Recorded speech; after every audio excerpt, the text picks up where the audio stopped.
¿Qué tal, amigos y amigas de este su canal, el mensaje de la Biblia? Hoy tenemos un tema interesantísimo por demás.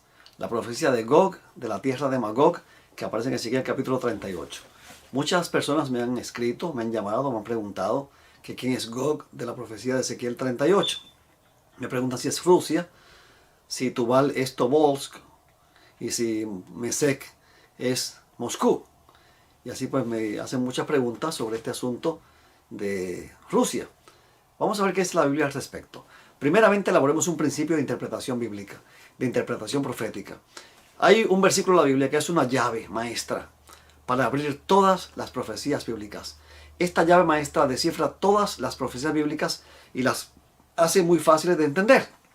Y ese versículo es Génesis capítulo 3 y versículo 15. Luego que Adán y Eva pecaron, Dios confrontó a la serpiente y le dijo: y pondré enemistad entre ti y la mujer, y entre tu simiente y la simiente suya. Esta te herirá en la cabeza, y tú le herirás en el talón. La versión antigua dicen calcañar, porque es que el calcañar es el hueso del talón, el calcáneo, y de ahí viene la palabra calcañar, que significa talón. Así que Dios le dice a la serpiente: tú podrás pisar mi simiente, o podrás morder mi simiente en el calcañar, en el talón, pero de mi simiente vendrá uno que te aplastará la cabeza.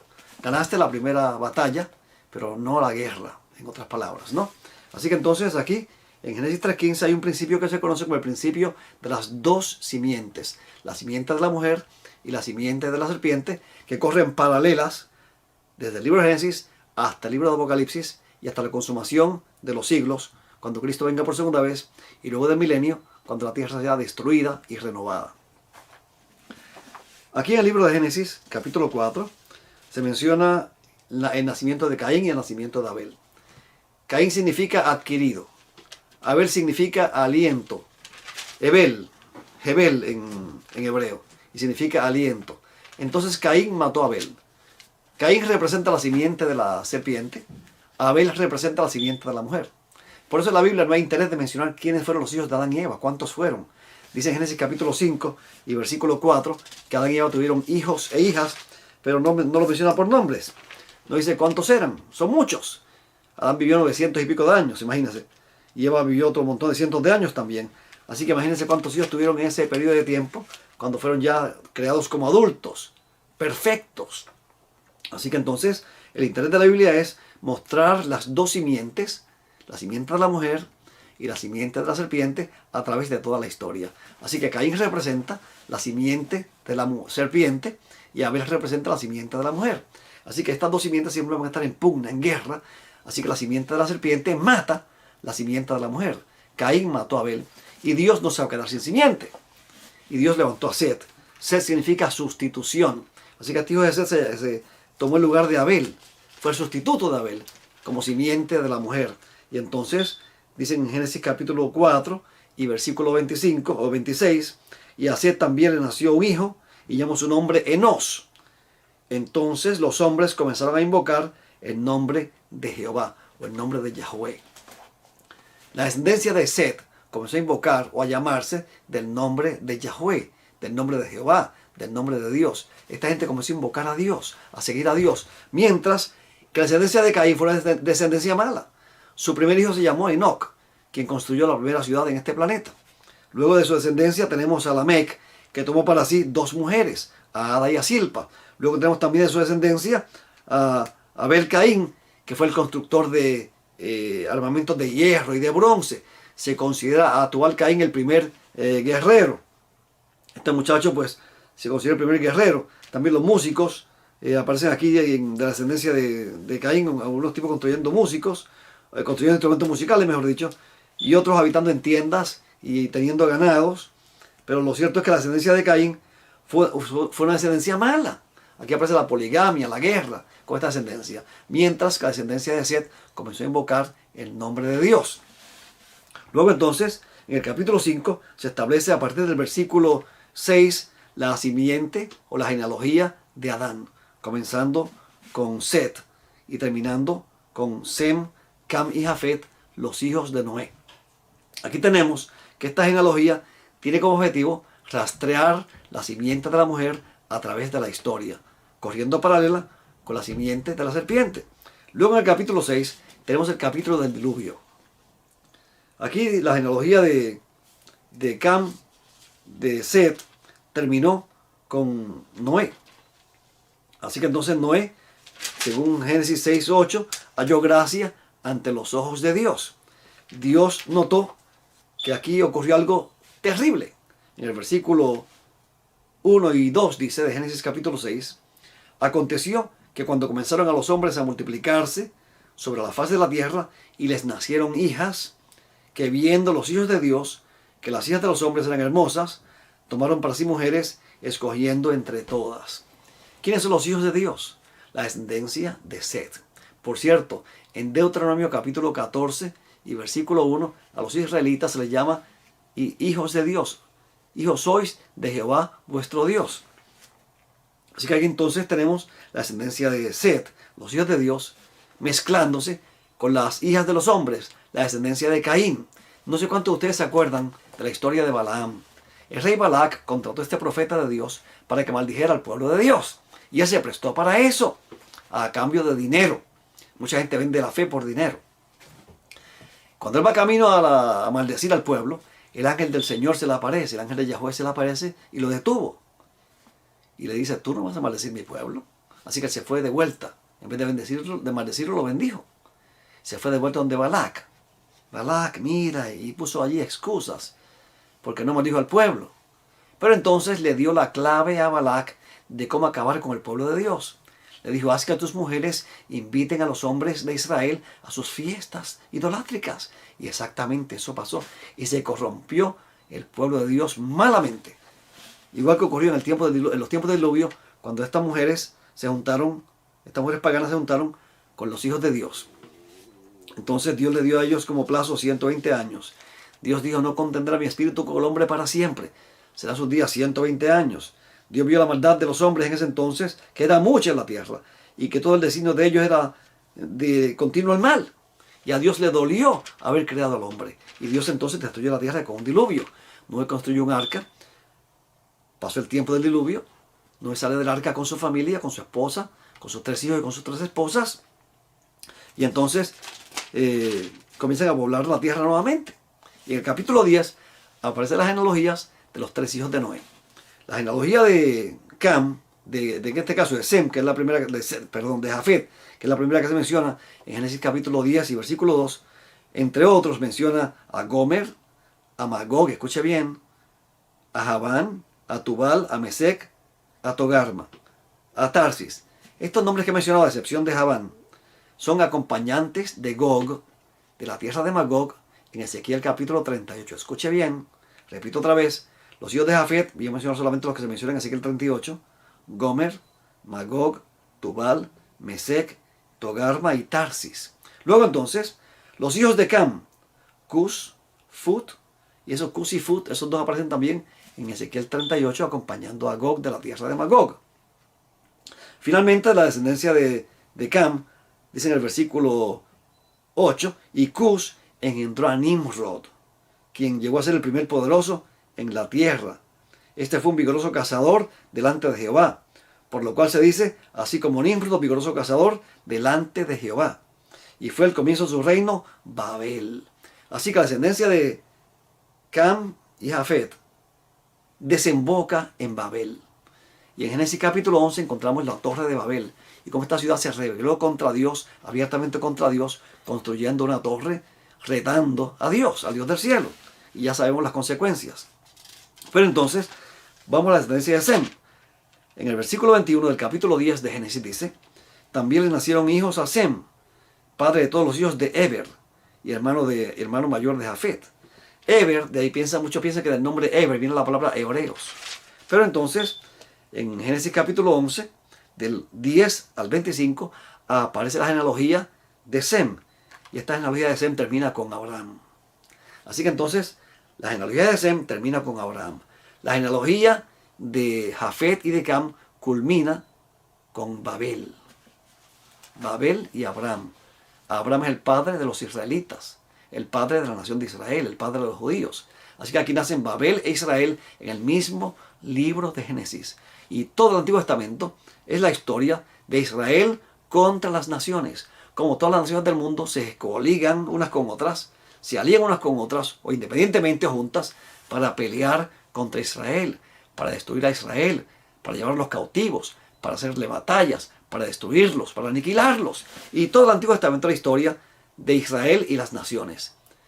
Israel es la simiente de la mujer. Babel es la simiente de la serpiente. Así que con eso en mente, vamos ahora a Ezequiel capítulo 38.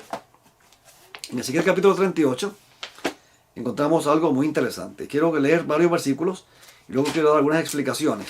Primeramente, antes de leer el capítulo 38, en el año 1985 escribí una tesis para mi maestría en religión para la Universidad de Andrews University.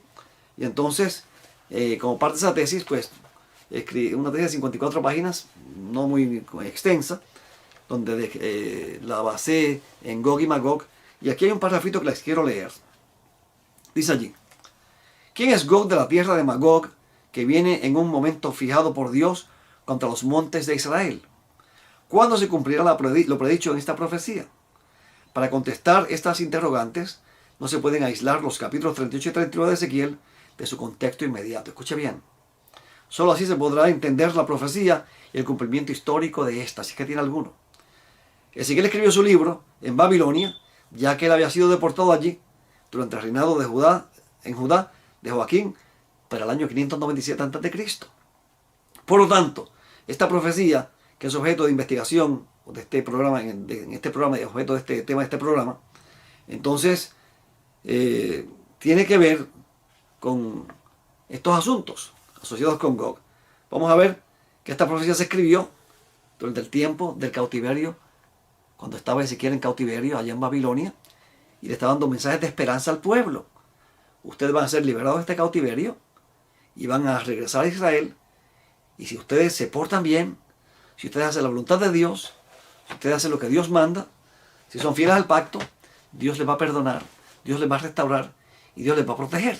Y precisamente es lo que dice Ezequiel 37, del 33 en adelante, hasta el capítulo 40 y pico, me parece que el 46 de Ezequiel, que es el último capítulo del libro de Ezequiel, donde habla del templo nuevo, con la tierra nueva, y el capítulo 48 de Ezequiel, el capítulo 47 que habla de las aguas de la vida, del santuario, donde brotan aguas de vida, donde hay árboles de la vida, donde ellos van a vivir por muchos años con la bendición de Dios. Pero entonces, en Ezequiel 38, quiero leer los primeros dos versículos para conectarlos con Génesis capítulo 10. Miren lo que dice: vino mi palabra de Jehová diciendo: hijo de hombre, vuelve tu rostro hacia Gog, de la tierra de Magog. Magog aparece en Ezequiel capítulo 10, en Génesis capítulo 10. Príncipe soberano de Mesec y Tubal, aparecen en Génesis capítulo 10. Así dice el Señor Jehová: he aquí que yo estoy contra ti, oh Gog, príncipe soberano de Mesec y Tubal. Pues lo menciona, y luego en el versículo 5 dice: Persia, Cus y Fut con ellos, 6, Gomer y Togarma. Y en los versículos 13, Seba, Dedán, Tarsis. Estas ciudades, estos pueblos, se mencionan en el libro de Génesis capítulo 10 como descendientes de Cam y de Jafet, simiente de la serpiente, mientras que Israel es la simiente de Dios. Así que aquí hay una coalición de pueblos que vienen dirigidos por Gog, y estos pueblos vienen del norte, del sur, del este y del oeste, mientras que Gog, el rey del norte, es quien los dirige a todos ellos. Se han hecho muchos intentos de identificar a Gog con personajes pasados, como con Gug, el rey de Lidia, y con otros personajes del Antiguo Testamento, pero no se consigue. Ni con Gug, ni con Giges, ni con Cambises. Los tiempos más recientes después de Cristo, con los musulmanes, con los otomanos, con Roma, con el papado, con los cruzados. Y aquí hay montones de interpretaciones que he leído, que no voy a enumerarlas aquí porque no nos da el tiempo. Pero vamos a ver, yo les voy a demostrar en estos momentos que esta profecía primeramente no se cumplió. ¿Por qué no se cumplió en los tiempos del Antiguo Testamento? Porque Israel tenía que arrepentirse, volver a su tierra y restablecer la monarquía, la teocracia, mejor dicho, la teocracia, dirigidos por David, que Dios iba a levantar a David para que fuese rey sobre ellos. Y entonces allí ellos iban a ser un centro de luz para todo el mundo. Eso nunca pasó, porque Israel como nación nunca se arrepintió, como nación no cumplieron con con los prerrogativos del pacto, con lo establecido por el pacto, no fueron fieles a Dios, y todos los profetas menores constantemente arremeten contra Israel por desobedientes. Y les dicen, les va a pasar esto, y esto, y esto, y esto, por desobedientes. Ustedes dijeron que iban a cumplir el pacto de Dios y no lo cumplieron. Van de mal en peor. Sus pastores son líderes malos, que tergiversan al pueblo, que tergiversan la verdad, que enredan al pueblo, que engañan, que roban. Son unos perros. Usa la palabra perro algunos de los profetas contra Israel. Ahora, quiero que vayamos aquí a Ezequiel 34 en adelante, para ver el preámbulo de Gog y Magog, y podamos ver qué va a pasar aquí. Dice aquí en Ezequiel 34, 15-16 lo siguiente. Yo apacentaré mis ovejas y yo las haré reposar, dice el Señor Jehová. Yo buscaré la perdida y la haré volver a redil, la descarriada, vendaré la perniquebrada y fortaleceré a la débil, mas destruiré a la engordada y a la fuerte y la apacentaré con justicia. Así que entonces aquí Dios se presenta como un pastor que va a apacentar sus ovejas y que las va a hacer reposar. Recuerde que el pueblo estaba en cautiverio, estaban en Babilonia. Y entonces ahí está Ezequiel escribiendo a los deportados, dándole un mensaje de esperanza. Esto no va a durar para siempre. Jehová es nuestro pastor. Él nos va a sacar de aquí y nos llevará a una tierra de pastos abundantes y nos hará reposar. Fue el reposo prometido por todo el Antiguo Testamento que se le iba a dar al pueblo de Israel. Esto no se queda aquí. En Ezequiel 34, 23 dice, y suscitaré para ponerlo al frente de ellas a un solo pastor, y él las apacentará. A mi siervo David, él las apacentará, y él le será por pastor, y yo Jehová le seré por Dios, y mi siervo David será por príncipe en medio de ellos. Yo Jehová he hablado, y estableceré con ellos un pacto de paz, y quitaré de la tierra las fieras, y habitarán en el desierto con seguridad, y dormirán en los bosques. Luego dice que no volverán a ser presas de las naciones, en el versículo 28, que no volverán a ser esclavizados, en el versículo 37. Dios dice, voy a hacer un pacto de paz, y David va a ser su rey, cuando yo los recoja de entre las naciones, y los traiga de vuelta a Israel. Entonces, ¿qué ocurrió? Vamos a seguir leyendo. Capítulo 36, del 24 al 28, Dios le dice a ellos lo que Dios va a hacer con ellos si ellos son fieles a Dios. Dios dice, pues esparcir eso en el 24 primeramente, pues yo os tomaré de entre las naciones, y os recogeré de todas las tierras, y os traeré a vuestro país. Fíjense qué promesa tan linda para esa gente que estaba en cautiverio. Yo os voy a sacar de aquí, no se preocupen. Esto no va a ser para toda la vida. Los voy a libertar. 25, Ezequiel 36, 25. Esparciré sobre vosotros agua limpia, y quedaréis limpios de todas vuestras inmundicias, y de todos vuestros ídolos os limpiaré. Os daré también un corazón nuevo, y pondré un espíritu nuevo dentro de vosotros, y quitaré de vuestra carne el corazón de piedra, y os daré un corazón de carne, y pondré dentro de vosotros mi espíritu, y haré que andéis en mis estatutos, y guardéis mis ordenanzas, y las pongáis por obra. Habitaréis en la tierra que di a vuestros padres, y vosotros me seréis un pueblo, y yo seré a vosotros por Dios. Dios le dice a los judíos, a los israelitas, a su pueblo, señores, los voy a lavar con agua limpia. Le voy a poner mi Espíritu Santo en sus corazones, y haré que me obedezcan, y que anden en mis estatutos, y guarden mis ordenanzas, y las pongan por obra, lo que ustedes nunca han hecho. Ese es un nuevo pacto prometido en Ezequiel 31, 31 al 33. Va a ser con usted un nuevo pacto. No como el pacto que hice con los israelitas allá en el monte Horeb. Ellos dijeron que iban a cumplirlo y no lo cumplieron. Yo pongo mi palabra. Yo pondré mis leyes en sus corazones, no ustedes. Entonces, en el capítulo 37, Dios representa a Israel con un valle lleno de huesos secos. En gran manera.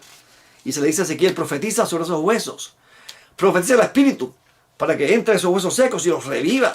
Y en la visión, Ezequiel le profetizó a los huesos. Y profetizó el Espíritu para que viniera sobre los huesos. Y así pasó. Y cada hueso comenzó a juntarse con su hueso. Y se formaron cuerpos en gran manera. Entonces, en Ezequiel 37, 11, Dios le dice a Ezequiel, me dijo luego, hijo de hombre, estos huesos son la casa de Israel. O sea, Dios prometió revivirlos, sacarlos de los sepulcros de allá de Babilonia y traerlos de vuelta a su tierra poner su espíritu sobre ellos. Y entonces vuelve y les repito otra vez en Ezequiel 37:24, mi siervo David será rey sobre ellos. Y todos ellos tendrán un solo pastor y andarán en mis ordenanzas y guardarán mis estatutos y los pondrán por obra. Mi siervo David será príncipe sobre ellos para siempre y haré con ellos un pacto de paz. ¿Qué es un pacto de paz? Que cuando los enemigos vengan contra usted nuevamente, yo voy a pelear por ustedes. Nadie los va a invadir más. Nadie los va a atacar más. El que ose en atacarlos se las verá conmigo. Ese era el pacto de paz que Dios hizo con Israel. Si ellos eran fieles a Dios luego de su salida del cautiverio babilónico, Dios los iba a regresar a su pueblo, a su tierra. Y ellos tenían que consagrarse a Dios y permitir que el Espíritu Santo obrara en sus vidas. Someterse al control del Espíritu y obedecer a Dios. No lo hicieron. Dios le dice, si ustedes hacen pacto conmigo, David va a ser su rey perpetuamente, para siempre. No solamente eso, hago con ustedes un pacto de paz. Van a tener paz siempre. Van a habitar confiados sobre los montes de Israel. Nadie más, ni hombre ni fiera, les molestará jamás, porque yo los voy a proteger. Mi planteamiento en el programa de hoy es que la profecía de Gog y Magog es para explicar a los judíos cómo iba a funcionar el pacto de paz. Gog de la tierra de Magog, y por cierto, Gog no se ha podido identificar con ningún personaje de la tierra. Quiero leer aquí un comentario que me encontré que me pareció muy pertinente. Este libro lo compré hace unos años. Es el manual ilustrado de la Biblia, lo publica la casa Baker, que es una casa evangélica. Un libro bien interesante. Entonces es una especie de comentario a grandes rasgos de la Biblia. Y hablando de Gog, dice varias cosas que voy a tomar en consideración. Ezequiel 37 describe un tiempo maravilloso de restauración para Israel luego de la destrucción que los babilonios habían traído sobre Jerusalén. Así que Dios en Ezequiel 37:26 habla de un pacto, de un convenio de paz. Esta invasión de Israel, que se menciona en Ezequiel 38, aparentemente va a tomar lugar, o tomará lugar, mientras Israel está en paz luego de la restauración babilónica. O sea que luego Israel regrese a Jerusalén, luego del cautiverio babilónico, cuando sea restaurado a su pueblo, entonces esta profecía tomaría lugar en esos momentos. Esta atentada invasión, pues repito otra vez, pareciera tomar lugar luego de la restauración, mientras Israel estaba en paz, según Ezequiel 38:11. Ezequiel 38:1-6 describe una coalición de 7 naciones del norte, del sur, del este y del oeste, una coalición perfecta. Aún en contraste con el punto de Ezequiel 38 y 39, es que cuando esta poderosa coalición ataque a Israel en el futuro, las cosas serán diferentes. Y en este tiempo Dios intervendrá para destruir a los invasores enemigos. Y ese es mi planteamiento también. Lo que yo planteo es que Ezequiel 38 y 39 es una profecía que Dios elaboró, que pudo haber ocurrido luego del cautiverio babilónico, pero que no ocurrió, porque era condicional a que el pueblo se arrepintiese y que el pueblo fuese fiel a Dios, lo cual no hizo como nación, como corporación, como pueblo, no lo hicieron. Como institución no lo hicieron. Dios siempre ha tenido en Israel hombres que han doblado rodilla ante Baal, hombres fieles a través de la historia, siempre. Pero como nación favorecida del cielo, le fallaron a Dios. Sus líderes religiosos se corrompieron, torcieron el derecho, torcieron la palabra de Dios. Y Dios dice, yo voy a traer una coalición de ustedes, una coalición de enemigos contra ustedes, cuando estén reposados en su tierra. Dice en Ezequiel 38:8, de aquí a muchos años, o de aquí a muchos días, recibirás la orden, hablándole aquí a Gog. Al cabo de muchos años, vendrás a la tierra salvada de la espada, recogida de muchos pueblos, contra los montes de Israel, que siempre fueron una desolación, mas fue sacada de las naciones, y todos ellos moran confiadamente. Subirás tú, y vendrás como una tempestad, como nublado, para cubrir la tierra. Serás tú y todas tus tropas y muchos pueblos contigo. En aquel día subirán pensamientos a tu corazón y concebirás malvados designios. Y dirás, versículo 11, subiré contra una tierra indefensa. Iré contra gentes tranquilas que habitan confiadamente. Todas ellas habitan sin muros y no tienen cerrojos ni puertas. Porque Dios ha hecho un pacto de paz con ellos. Y entonces Gog se aprovecha de aquí. Dice, ¿están tranquilos? ¿No tienen ejército? ¿Ni puertas, ni cerrojos, ni muros? son presa fácil. Entonces Gog reúne estas naciones y viene al ataque contra Israel. ¿Y qué ocurre? Cuando ellos vengan contra Israel, al final de los días. Entonces en ese tiempo Dios dice en el versículo 18 lo siguiente, mira qué interesante. Ocurrirá en aquel tiempo, cuando venga Gog contra la tierra de Israel, dice Jehová el Señor, que subirá mi ira en enojo, porque he hablado en mi celo y en el fuego de mi ira. De cierto, en aquel tiempo habrá un gran terremoto en la tierra de Israel. Y en el versículo 21 dice, y en todos mis montes llamaré contra él la espada, dice el Señor Jehová. La espada de cada cual se volverá contra su hermano, y yo litigaré contra él con peste y con sangre, y haré llover sobre él y sobre sus tropas y sobre sus muchos pueblos que están con él, impetuosa lluvia y piedras de granizo, fuego y azufre. Así que esto era el pacto de paz aplicado. Israel llegaba a su tierra después del cautiverio babilónico. Se consagraban a Dios.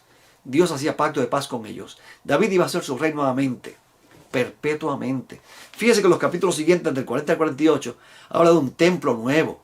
Habla de río de la vida, de aguas de vida, que el que tome esas aguas no se muere nunca. Unas aguas que sanean la tierra, árboles de la vida, de los que podrían comer los judíos y aquellos que se convirtieran a ellos.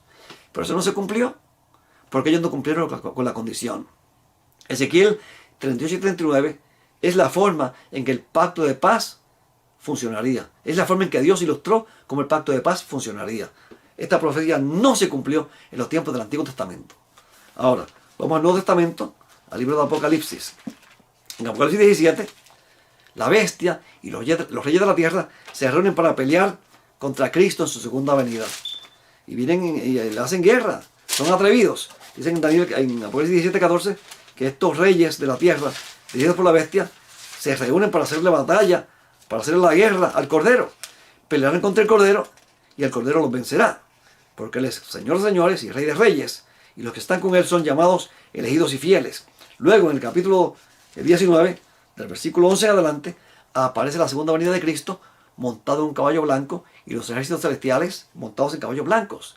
Fíjense que en Ezequiel 38 y 39, específicamente el 39, se invita una cena de los enemigos. Se invita a las aves de rapiña a comer carnes de los enemigos de Israel, de Gog y de sus ejércitos. Y aquí en el libro de Apocalipsis, capítulo 19, cuando Cristo venga por segunda vez, simbólicamente aquí presentado, montado en un caballo blanco, como para la batalla, se invita también a las aves que vuelan en medio del cielo, a las aves de rapiña, a que vengan y se congreguen a la gran cena de Dios, que es la misma cena que aparece en Ezequiel 39:17 con relación a Gog, de la tierra de Magog, para que comáis carnes de reyes, y carnes de tribunos, y carnes de valientes, y carnes de caballos, y de sus jinetes, y carnes de todos libres y esclavos pequeños y grandes. Así que entonces todo el mundo se reunió con sus ejércitos contra Cristo. Dice, vi la bestia y los reyes de la tierra y sus ejércitos reunidos para guerrear contra el que montaba el caballo. Pero fueron aniquilados. Cristo los destruyó con la espada que sale de su boca, o sea, con el resplandor de su venida. Luego entonces comienza el milenio. Los justos son llevados al reino de Dios. Y allí pasan 1000 años. Luego de los 1000 años, los inicuos resucitan. Dice en el capítulo 20 de Apocalipsis, versículo 5, pero los otros muertos, o sea, los que no resucitaron cuando Cristo vino, pero los otros muertos no volvieron a vivir hasta que se cumplieron los 1000 años. Entonces, bienaventurado y santo que tiene parte en la primera resurrección. ¿Cuándo es la primera resurrección? Cuando Cristo venga por segunda vez. La segunda muerte no tiene potestad sobre estos que resuciten en la primera resurrección, sino que serán sacerdotes de Dios y de Cristo y reinarán con Él 1000 años. Cristo dijo, vendré otra vez y os tomaré a mí mismo, para que cuando yo estoy, vosotros también estéis. Voy pues a preparar lugar para vosotros. ¿Dónde? En la casa de mi Padre. Juan 14, 1 al 3. En primera a Tesalonicenses 4, 16, 17 dice, cuando Cristo venga, con voz de trompeta, con voz de arcángel y con sonido de trompeta, los muertos en Cristo resucitarán primero. Luego nosotros, los que vivamos, dice Pablo, los que hayamos quedado, seremos arrebatados, porque Cristo prometió llevarnos a la casa de su Padre. En el reino de los cielos muchos vendrán y se sentarán con Abraham, Jacob e Isaac en el reino de los cielos. Mateo 8:11.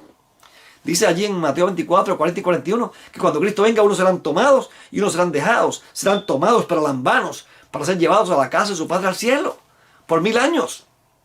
Luego de 2000 años, los inicuos resucitan y allí está la ciudad de Dios que ha ascendido del cielo. Y miren lo que pasa aquí ahora. Versículo 7. Y cuando los 1000 años se cumplan, Satanás será soltado de su prisión. No tengo tiempo de meterme en la profecía del milenio en estos momentos, ¿ok? No tengo tiempo. Me cogería por lo menos media hora más. Y tengo un estudio que lo pueden ver en mi canal de YouTube. Tengo un estudio sobre los 1000 años que lo pueden ver después con calma. Y cuando los 1000 años se cumplan, Satanás será soltado de su prisión y saldrá a engañar a las naciones que están sobre los 4 ángulos de la tierra. ¿Cuáles son esas naciones? Los otros muertos que resucitaron luego de los 1000 años. Los otros muertos. Los que no resucitaron cuando Cristo venga. Esas naciones, desde Caín para acá, todos resucitan después de los 1000 años. Y mira lo que dice. Y saldrá para engañar, en este caso Satanás, a las naciones que están sobre los 4 ángulos de la tierra, a Gog y a Magog, a fin de reunirlos para la batalla, el número de los cuales es como la arena del mar, que muchos se van a perder. La arena del mar parece incontable. Y subieron sobre la anchura de la tierra, y rodearon el campamento de los santos, y la ciudad amada, y de parte de Dios descendió fuego del cielo, y los consumió. Así que cuando Cristo venga por segunda vez, se lleva a su iglesia. Los inicuos mueren. La tierra queda asolada y vacía. Y aquí queda Satanás en el abismo, que es la tierra asolada y vacía, según Génesis 1:2, por 1000 años. Luego de los 1000 años, desciende la Nueva Jerusalén con todos los justos. Los inicuos resucitan para ver eso. Dirán lo que nos perdimos. Pero entonces Satanás dice, señores, hay que pelear, hay que vencer, hay que ganar, si no nos matan a nosotros. Y cuando ataca la ciudad de Dios, desciende fuego del cielo y los destruye. Aquí Gog y Magog se va a cumplir luego de los 1000 años, cuando los inicuos, dirigidos por Satanás, que en este caso representa a Gog, entonces venga a atacar la Nueva Jerusalén, y allí entonces llegarán a su fin, y Dios mismo peleará contra ellos, porque Dios hará un pacto de paz con su pueblo, y Dios cumplirá su pacto, destruyendo a los enemigos para siempre jamás. Bueno, mis amigos, el tiempo se nos acabó. No tenemos tiempo para más. Hasta el próximo programa, y que Dios te bendiga y te guarde.